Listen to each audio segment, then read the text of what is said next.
मुझे परवाह नहीं कि मेरा क्या होगा, लेकिन मैं ऐसी मिसाल बनाना चाहूंगा जो आज तक कभी किसी ने नहीं किया रहेगा।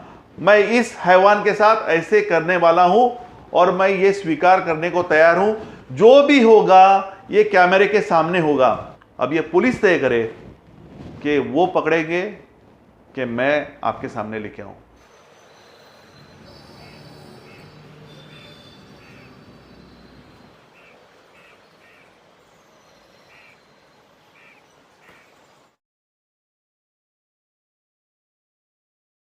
जय महाराष्ट्र, मी शिवसैनिक। 4 दिन पहले मैंने एक टैक्सी ड्राइवर के बारे में आपको बताया था, उसकी दर्द भरी कहानी मैं आपको बताने वाला था। ये वही टैक्सी ड्राइवर है और उसकी फैमिली है जिनका मैंने आपको जिक्र किया था। कुल मिला के 4 मेंबर है। 6 साल की बच्ची से लेके 55 साल के उनके अब्बू और 15 साल की लड़की और उसकी मां। पिछले 2 साल से इनके ऊपर एक शैतान ने ऐसे जुल्म ढाए हुए हैं, उनकी दुख भरी कहानी मैं मेरे जुबानी आपको बताना चाहता हूं। हालांकि हम सबको ये सबक है और हमको सबको समझना चाहिए कि हैवानियत जब किसी गरीब के घर पे आती है तो क्या होता है। यह वाकया उस वक्त का है जब कोरोना का काल था, 2020। हर एक आदमी भूखे प्यासे जैसे भी हो जिंदगी जी रहे थे, अपने घर पे बैठ रहे थे। उसी वक्त से यूपी के प्रतापगढ़ से एक लड़का आता है वडाला में, जहां पे ये टैक्सी वाले अपनी फैमिली के साथ रहते हैं। एक लड़का जो उनका नेबर बनता है, जान पहचान होती है, एक दूसरे को कोरोना का वक्त था, मदद मिल रही थी। तभी इस 13 साल की लड़की के साथ उसकी जान पहचान होगी। कुछ ही दिन में उसने प्यार का नाटक किया। लड़की नादान थी, बच्ची थी, 13 साल की उम्र में अक्सर नादानियां होती है, वैसे ही नादानियां उस लड़की के हाथ से हो गई। और उस शैतान ने, जिसका नाम है अजहर शेख, ये जो हैवान है उसका नाम है अजहर शेख, इसका आप ये पहले फोटो देखिए। और इसने जो कांड किए, इसने जो हैवानियत की है, इसमें ये पूरी फैमिली तबाह हो चुकी है।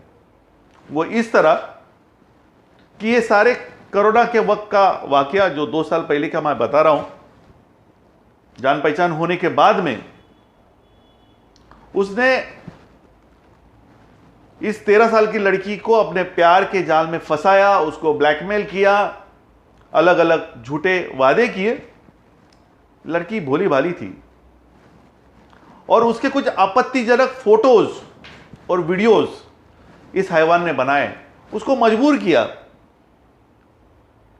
और जाने अनजाने में वो फोटोज और वीडियोस उस लड़की ने दे दिया। अब ये फोटोज और वीडियोस का सहारा लेके उस लड़की को बुला के उससे वो सारे गलत काम उसने करवाने शुरू किए जो माँ बाप को मालूम नहीं थे। अब बच्ची डर गई। वो जो लड़का बोलते गया, वो हैवान जो बोलते गया, वो लड़की वो करते गई। लेकिन कुछ दिन में उसको ये एहसास हो गया कि ये मुझसे वो सारे गलत काम करवा रहा है जो मुझे नहीं करने चाहिए, जो मुझे परवरिश दी गई है उसके अलावा ये मुझसे कुछ ऐसी चीजें करवा रहा है जो मैंने मेरे अब्बू और मेरी मां को नहीं बताए। और तभी उसने फैसला किया कि मैं मेरे अब्बू को ये सारी बातें बताऊंगी, और उसने वैसे ही किया। अपने अब्बू को, अपनी मां को ये सारा वाकया बताया जो ये हैवान कर रहा था। लेकिन तब तक बहुत देर हो चुकी थी। लेकिन लड़की डर चुकी थी, उसको उस तरह से ब्लैकमेल किया गया था। यह हम सबके लिए एक सबक है। हम सबको यह सोचना चाहिए, ये एक सिर्फ टैक्सी ड्राइवर की कहानी नहीं है, ये किसी के साथ भी होता है और होते आ रहा है। हम सब लोग इससे सीख लेने की जरूरत है। बच्चों से गलतियां होती है और वही गलती उस बच्चे के साथ हुई। अब हुआ क्या आगे? जब माँ बाप को मालूम पड़ा कि ये हैवान जो है मेरे बच्ची के साथ ऐसे दुष्कर्म किए हैं, तब उन्होंने पुलिस स्टेशन में गए, उसके ऊपर एफआईआर दर्ज की और पुलिस वालों ने उसकी इंक्वायरी करके पोस्को के अंदर कार्रवाई हुई। ये 2 साल का वाकया है जिसमें ये हो रहा था, जब बच्ची 13 साल की थी। इंक्वायरी होने के बाद में पोस्को में उसको 1.5 महीने की सजा हुई। जामीन पे बाहर आ गया वो 1.5 महीने के बाद में। अब मैं उसके बाद क्या हुआ वो मैं आपको बताता हूं। जिसके लिए सजा हुई थी वो ये थी कि उसके पास आपत्तिजनक वीडियोस और फोटोज थे जिसके जरिए वो ब्लैकमेल कर रहा था। इसके लिए उसका मोबाइल जमा था पुलिस स्टेशन में। अभी आप सोचिए, जिसका मोबाइल पुलिस स्टेशन में जमा है और वो जब बाहर आता है उसको मोबाइल तो वो मिलता नहीं है क्योंकि वो पुलिस स्टेशन में कस्टडी में है। उसके बावजूद भी ये टैक्सी वाले को, जब ये टैक्सी चलाते हैं, उनको मैसेज आने को शुरू हो गए। ये तो भूल गए थे कि भाई चलो मेरी बेटी का छुटकारा मिल गया, एक शैतान को पुलिस स्टेशन में जमा हो गए, इन लोग अपनी जिंदगी गुजर रहे थे। अचानक से एक व्हाट्सएप पे मैसेज आता है, ये बेचारे पढ़े लिखे नहीं है, अब्बू टैक्सी चलाते हैं, बेटी को पढ़ाना चाहते हैं, इसके लिए बेटी पढ़ रही है, इंग्लिश मीडियम में पढ़ रही है। तो उन्होंने जो मैसेज आया अपने बेटी को पढ़वाने के लिए बोला कि चल मैं मेरे बेटी को बोलता हूँ ये बेटा मैसेज क्या है। तो जब मैसेज पढ़ा तो उसमें इतनी गंदगी भरी थी, वो बेटी ने बोला अब्बू ये वही शैतान है जो जेल में गया था। अब उसके बाद में आप सोचिए उस बाप के ऊपर क्या गुजरती होगी जब अपने बेटी के हाथ से, बेटी के मुंह से ये सारी बातें एक बाप सुन रहा है, और बेटी और बाप का उस वक्त क्या हाल होता रहेगा। इतने में नहीं रुका वो, उसने वो नंबर ब्लॉक किया। सोचो ये हैवान के बारे में आप सोचो, उसका एक नंबर उन्होंने ब्लॉक किया अब्बू ने। तो उस अब्बू को फिर से एक मैसेज आता है दूसरे मोबाइल से, एक ऐसी क्लिप आती है, वीडियो क्लिप। वो डाउनलोड करते और देखते तो अपने ही बेटी के आपत्तिजनक वीडियोस फिर से उनको देखने को मिलते। तब वो परेशान हो गए। सोचो कि वो बाप के ऊपर क्या गुजरती होगी जब अपने ही बेटी के आपत्तिजनक वीडियोस, जिसके लिए वो सजा काट चुका है और 1.5 महीने में बाहर आ गया है, फिर से वही वीडियोस उसको दिखाए गए और ये बोला गया वॉइस रिकॉर्डिंग में कि अगर तेरी बेटी को मेरे पास तूने नहीं भेजा तो तेरी ये जो 6 साल की लड़की है उसको मैं उठा ले जाऊंगा और रेप करूंगा। हवस का ऐसा ये साइको अजहर शेख हैवान जो 15 साल की लड़की को चाहता है, उसका शारीरिक शोषण करना चाहता है। अगर वो लड़की नहीं मिली तो उसको यह बताता है कि पुलिस ने क्या उखाड़ा, कोर्ट ने मुझे क्या किया, 1.5 महीने में मैं बाहर आ गया। और जो पुलिस रिकॉर्ड में जो मोबाइल मेरा जमा है, ऐसे न जाने मेरे पास कितने वीडियोस मेरे पास मैंने हिफाजत से रखे हैं। मेरे ईमेल आईडी पे वो सारे वीडियोस है और वो वहां पे नहीं रुका। इस बीच में एक चीज हो गई थी, जब ये जामीन पे बाहर आ गया था तो पुलिस वालों ने उसको ये कहा था कि हर मंगलवार को तुझे पुलिस स्टेशन में हाजिरी देनी है। 3 बार वो हाजिरी देने को गया, उसका खौफ भी निकल गया, डर निकल गया पुलिस का, हाजिरी देना बंद हो गया। 20 दिन से वो हाजिरी देने को आया ही नहीं। तब ये बच्ची का बोर्ड का एग्जाम शुरू था। अभी रमजान का महीना शुरू हुआ है। आप सोचिए, जब बेटी बोर्ड के एग्जाम में जा रही थी, एग्जाम के पहले पीछे पीछे उसके पीछे जाता था।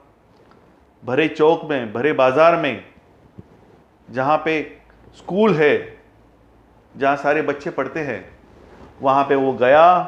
उस लड़की का उसने दुपट्टा खींचा, उसके अलग अलग पार्ट को उसने हाथ लगाया सबके सामने और बोला कि तुझे मेरे पास आना पड़ेगा। उस वक्त उसके पास वो सारे जो वीडियोस थे, उसका फोटो निकाला और उसके अब्बू को भेजा। बेटी बोर्ड की एग्जाम को गई है और ये फोटो भेजता है कि मेरे सामने खड़ी है, मैं इसका कुछ भी कर सकता हूं, तू इसको मेरे पास भेज, वरना मैं तेरे छोटे बच्ची को उठा के लेके जाऊंगा। उस दिन से लेके आज तक रमजान का महीना शुरू है। आप सोच सकते हैं कि उनके ऊपर क्या बीतती होगी। जब यह हैवान यहां तक नहीं रुका, उसने ये सारे वीडियोस उनके रिश्तेदारों को, उनके आजू बाजू वालों को, उनके फैमिली वालों को, सबको भेज दिए। अब आप सोचिए, हर इंसान तो अच्छा हो नहीं सकता, बड़े चाव से वो वीडियोस देखते रहेंगे। ना तो मैं उनकी शक्ल बता सकता हूं, ना तो मैं उनका नाम ले सकता हूं, लेकिन बस मैं ये हैवान का, ये शैतान का फोटो आपको बता सकता हूं, जो मुंबई में खुलेआम घूम रहा है और ये खुलेआम बकचोदी कर रहा है। इस बात की बकचोदी कर रहा है कि मुंबई पुलिस ने मेरा क्या उखाड़ा, कौन सा कोर्ट, आया कहां से, प्रतापगढ़, यूपी। इसकी सोच क्या है, पूरा क्रिमिनल माइंड है। उससे के 6 नंबर है, मैं आपको बताऊंगा वो 6 नंबर क्या है। जब भी वीडियोस बनाता है, फोटोज अपलोड करता है, अब्बू को दिखाता है, उसके बाद फोन बंद करता है। पिछले 10 दिन से मैं उसको ढूंढ रहा हूं। जिस पुलिस का हम लोग सब लोग अभिमान करते हैं, स्वाभिमान से हम लोग बोलते हैं, हम सबको रिस्पेक्ट है पुलिस वालों की, लेकिन तकलीफ होती है जब एक गरीब की बेटी को न्याय नहीं मिलता। सरकार हमारी है, पुलिस हमारी है, लेकिन उसके बावजूद भी मेरा फर्ज है, मेरा कर्तव्य है, मैं उस गरीब के लिए आवाज उठाऊं जिसके लिए पिछले 2 साल से वो जिंदगी अपनी जो बदतर से बदतर जिंदगी जी रही है। 6 साल की बेटी भी दहशत में है, 15 साल की बेटी भी दहशत में है, उसके मां बाप भी दहशत में है। और यह दहशत देने वाला कौन है? एक हैवान है जो खुलेआम मुंबई में जेल से बाहर आया और अभी वो बिंदास घूम रहा है और हम लोग कुछ नहीं कर रहे। उसके इतने सारे नंबर है। मेरा एक ही सवाल है, जिस दिन वो हाजिरी देने को बंद किया, क्यों ऐसा किसी को नहीं लगा? क्यों मेरे पुलिस भाइयों को यह फील नहीं हुआ कि ये फिर से क्राइम कर सकता है? ये कहां है? क्योंकि ये आम चीज हुई है, ये आज से नहीं हो रहा है, न जाने कितने सालों से ये ऐसे ही चलते आ रहा है। इसमें परिवर्तन लाना बहुत जरूरी है, क्योंकि गरीब की बेटी हो या बेटी किसी की भी हो, बेटी हमारी देश की है, हमारी मुंबई की है, हमारे महाराष्ट्र की है, फिर ये कोई भी जाति धर्म की हो, बेटी तो हमारी है ना। अगर ये मेरे बेटी के साथ अगर ऐसा वाकया होता है तो क्या मैं चुप बैठूंगा? मैं नहीं देखूंगा वो कौन से जाति का है, कौन से धर्म का है। मेरे को जाति धर्म का लाना ही नहीं है। हैवान हैवान होता है, वो किसी जाति का नहीं होता है। लेकिन हां, जहां से वो आया है वहां पे क्रिमिनल पलते हैं, वहां पे ज्यादा क्राइम होता है, ये फैक्ट है। और ये हैवानियत वहां से ही आती है, जहां से ये आया है। उनको ये सोचना पड़ेगा कि हम लोग को समाज में किस तरह से परिवर्तन लाना है, क्योंकि वहां पे ये गंदगी अब तक होती आई है और उसके परिणाम मेरे महाराष्ट्र और मेरे मुंबई में हो रहे हैं, जो नहीं होने चाहिए थे। मैं कोशिश कर रहा हूं उसको ढूंढने की, लेकिन पुलिस वाले अब तक उसका नंबर ट्रेस कर क्यों नहीं कर सके? उनको करना चाहिए था। लेकिन हाँ, यह फर्क होता है, अक्सर होता है कि अगर ये कोई वीआईपी या कोई मिनिस्टर की बेटी अगर होती थी और उसके साथ ये अगर ऐसा होता था, या कोई बिजनेस टाइकून की अगर ये बेटी होती थी और उसके साथ अगर ये ऐसा कंप्लेंट दिया गया होता था, तो क्या अब तक इसी तरह से हम लोग हाथ पे हाथ रख के, क्या हम लोग कोर्ट में से भी एक अर्जी डालेंगे कि इसका बेल कैंसिल करो? एक कॉमन थिंग है जो मैं भी कर सकता हूं कि भाई ये क्रिमिनल है, ये फिर से इसको जेल के अंदर ही जाना चाहिए क्योंकि ये फिर से वैसे ही कांड कर रहा है। क्या हम लोग के पास एक ही तरह का तरीका है उसको जेल के अंदर डालने के लिए? उसके आगे हम लोग बढ़ेंगे नहीं। ये पुलिस का खौफ, पुलिस का डर, कानून का डर ऐसे शैतान को नहीं होना चाहिए जो अक्सर खुलेआम मेरे गरीब टैक्सी ड्राइवर को चुनौती दे रहा है, उसको ब्लैकमेल कर रहा है। आने वाले समय में क्या वो लड़की घर से बाहर निकल सकती है? अब वो कॉलेज में जाएगी, क्या वो कॉलेज में जा सकती है? क्या ये टैक्सी चला सकते हैं? क्या उसकी माँ अपनी 6 साल की बेटी को घर से बाहर भेज सकती है? क्या हम लोग इसके बारे में कभी सोचेंगे? आप लोग याद रखो, ये शैतान की, ये हैवान की आप फोटो देखो, ये वेल्डिंग का काम करता है।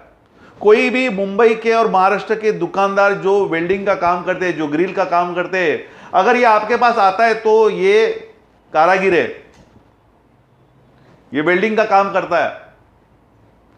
ये फोटो आप देखो, इस हैवान की फोटो देखो, भाईकला से लेके मोहम्मद अली रोड से लेके बांद्रा से लेके वडाला से लेके पूरे मुंबई में मीरा, भाईंदर, वसई, किधर भी जहां कहां भी अगर ये लड़का अगर चुप के बैठा है तो इसकी शक्ल हर चौक पे लगनी चाहिए। इसको पकड़ना बहुत जरूरी है क्योंकि इसकी हवस का शिकार कोई भी मासूम लड़की बन सकती है या फिर से अपनी हवस का शिकार बनाने के लिए ये किसी भी लड़की को अपने झांसे में फंसा सकता है। ये याद रखना चाहिए। और मुंबई पुलिस को मेरी गुजारिश है कि जल्द से जल्द ये लड़के को आप पकड़ो। अगर मेरे पास ये मिला, मैं कोशिश कर रहा हूं, आप लोग दुआ करो, मेरे जितने भी फैन फॉलोअर्स है, जितने भी जनता है, मुझे आशीर्वाद दो कि मैं उस हैवान को पकड़ूं और जिस दिन ये मेरे सामने आएगा, मुझे परवाह नहीं कि मेरा क्या होगा, लेकिन मैं ऐसी मिसाल बनाना चाहूंगा जो आज तक कभी किसी ने नहीं किया रहेगा। मैं इस हैवान के साथ ऐसे करने वाला हूं और मैं ये स्वीकार करने को तैयार हूं। जो भी होगा ये कैमरे के सामने होगा।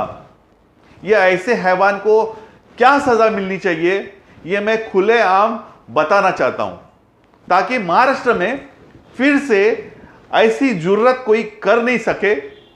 इसकी सजा क्या होनी चाहिए यह मैं आपको लाइव बताऊंगा और इसके परिणाम भुगतने के लिए मैं तैयार हूं।